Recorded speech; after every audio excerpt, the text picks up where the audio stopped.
안녕하십니까? 네, 안녕하십니까? 오늘은 어떤 소식들입니까? 네, 우크라이나 동부 돈바스에 대한 러시아군의 대규모 공격이 시작된 가운데 조 바이든 미국 대통령이 동맹국 정상들과 대응 방안을 논의했습니다. 터키가 이라크 북부 쿠르드족 반군에 대한 새로운 공격을 단행했습니다. 국제통화기금 IMF가 올해 세계 경제 성장률을 하향 조정했는데요. 이 소식 함께 전해드리겠습니다. 네. 자, 지구촌 오늘도 우크라이나 소식부터 보겠습니다. 조 바이든 미국 대통령이 동맹국 지도자들과 화상회의를 했네요.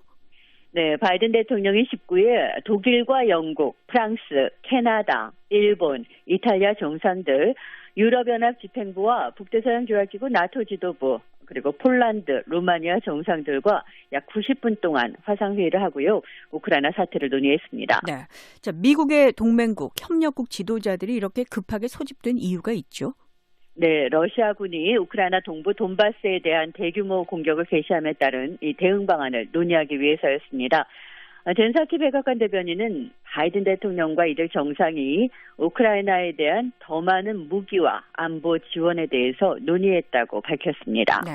자, 그래서 어떤 구체적인 지원 계획은 나왔습니까? 네, 미국은 앞서 며칠 안에 또 다른 대규모 군사 원조를 지원할 방침이라고 MBC, 로이터 등 주요 매체들이 전했습니다. 로이터 통신은 복수의 소식통을 인용해서 우크라이나에 추가 무기 지원을 준비하고 있고 이 세부 무기 체계는 지금 작성 중에 있지만 지난주에 발표한 8억 달러와 비슷한 규모의 지원이 될 거라고 보도했습니다. 예. 자, 미국 말고요. 우크라이나에 대한 지원 계획을 내놓은 나라가 또 있습니까? 네, 영국과 캐나다도 이날 우크라이나에 대한 추가 무기 지원을 약속했습니다. 보리스 존슨 영국 총리는 영국 의원들에게 우크라이나와 러시아의 전쟁은 포 대결이 될 거라면서 야포 지원을 하겠다고 말했고요. 주스탱 트리도 캐나다 총리도 우크라이나에 포병 무기를 지원하겠다고 밝혔습니다. 그런가 하면 이날 회의에 참석하진 않았지만 노르웨이 국방부는 20일 약 100개의 방공미사일을 우크라이나에 보내고 있다고 밝혔습니다. 네, 노르웨이는 전에도 우크라이나에 무기를 지원했었죠? 맞습니다. 노르웨이는 앞서 4,000개의 대전차 미사일 그리고 기타 군사 장비들을 우크라이나에 지원했는데요. 비올은 아릴드 그람 노르웨이 국방장관은 20일 전쟁이 장기화할 수 있고 우크라이나는 러시아의 공격을 막는데 국제사회 지원에 의존하고 있기 때문에 우크라이나에 대한 추가 지원을 결정했다고 밝혔습니다. 노르웨이가 지원하는 방공미사일 체계는 프랑스가 제작한 미스트랄 단거리 미사일인데요.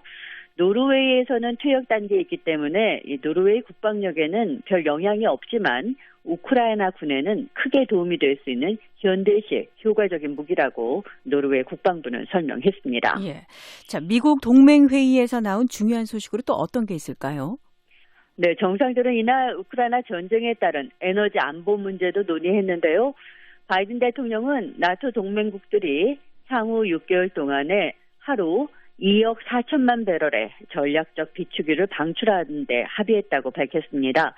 그러면서 이 같은 조처는 러시아가 미국과 유럽을 상대로 에너지를 무기화하는 걸 막는 데 도움이 될 거라고 강조했습니다. 네. 자, 계속해서 우크라이나 현지 상황 살펴볼까요? 네, 러시아군이 우크라이나 동부 돈바스 지역에 대규모 공세를 펼치면서 병력을 계속 증파하고 있습니다. 미국 국방부는 현재 러시아가 11개 대대 전술부대 약 8,000명에서 11,000명을 추가로 파병한 걸로 파악하고 있는데요. AP통신은 지난 24시간 사이에 2개 부대가 더 늘었다고 보도했습니다. 그러면 지금 동부전선에 투입된 러시아 병력 규모가 어느 정도나 되는 겁니까?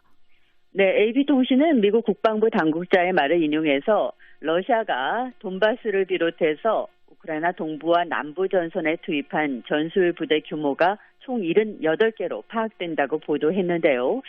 이 개전 당시에 러시아가 한 부대당 보통 700명에서 800명 정도로 구성한 걸 감안하면 현재 이 일대에 주둔한 러시아 병력은 약 5만 5천 명에서 6만 2천 명 정도로 추산되고 있습니다. 예. 자, 지금 전황은 어떻게 전개되고 있습니까? 네, 돈바스 지역의 루안스크주 크레미나시가 러시아군에 점령됐다고 현지 주지사가 밝혔습니다. 이로써 러시아군은 돈바스 지역의 주요 도시인 도네츠크주 크라마토르스크로 진격할 수 있는 길이 열렸는데요. 하지만 우크라이나는 다른 여러 전투에서는 러시아군의 공세를 격퇴했다고 밝혔습니다. 일각에서는 러시아군의 공세가 아직까진 예상보다 제한적이라는 평가가 나오고 있습니다. 한편 러시아군은 남부 마리우폴 제철소에서 결사항전 중인 일부 우크라이나 군인들에게 20일 오후 2시까지 투항하라고 또다시 최후 통보했습니다.